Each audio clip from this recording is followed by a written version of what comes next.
ఈవీఎంలపై YS Jagan సంచలన tweet. ఏపీలో తాజాగా జరిగిన సార్వత్రిక ఎన్నికల ఫలితాల అనంతరం ఈవీఎంలపై గతంలో ఎన్నడూ లేని స్థాయిలో తీవ్ర చర్చ జరుగుతున్న సంగతి తెలిసిందే.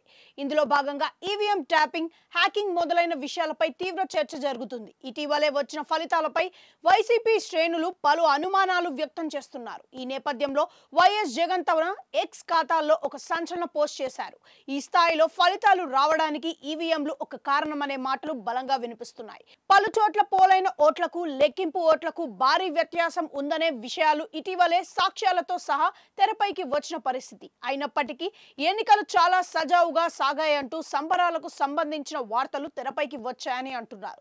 ఈ నేపథ్యంలో న్యాయం జరగడం మాత్రమే ముఖ్యం కాదు, జరిగినట్లు కనిపించాలి కూడా. అదే విధంగా ప్రజాస్వామ్యం గెలుపొందడంతో పాటు నిస్సందేహంగా గెలిపించినట్లు కనిపించారు. ప్రపంచం మొత్తం మీద ప్రజాస్వామ్యం కొనసాగుతున్న దాదాపు ప్రతి దేశంలో ఎన్నికల ప్రక్రియ కోసం పేపర్ బ్యాలెట్లు వాడుతున్నారు, ఈవీఎంలు కాదు. ప్రజాస్వామ్యం అసలైన స్ఫూర్తిని కొనసాగించేందుకు మనం కూడా ఇదే దిశగా ముందుకు కదలాలి అని ట్వీట్ చేశారు జగన్.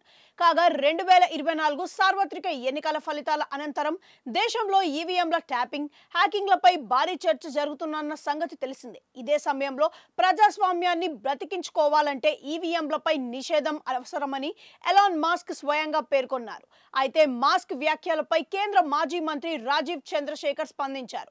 ఇందులో భాగంగా ఆ వ్యాఖ్యలను ఖండించారు. అయితే రాజీవ్ చంద్రశేఖర్ వ్యాఖ్యలపైగా తిరిగి మాస్క్ స్పందించారు. ఈ సందర్భంగా ఎనీథింగ్ కెన్ బి హ్యాక్డ్ అని స్పందించడం గమనార్హం. ఇదే సమయంలో సీడాక్ వ్యవస్థాపకుడు శ్యామ్ పిట్రోడా సైతం ఈ చర్చలో పాల్గొంటూ ఈవీఎంల హ్యాకింగ్ సాధ్యమేనని వ్యాఖ్యానించారు.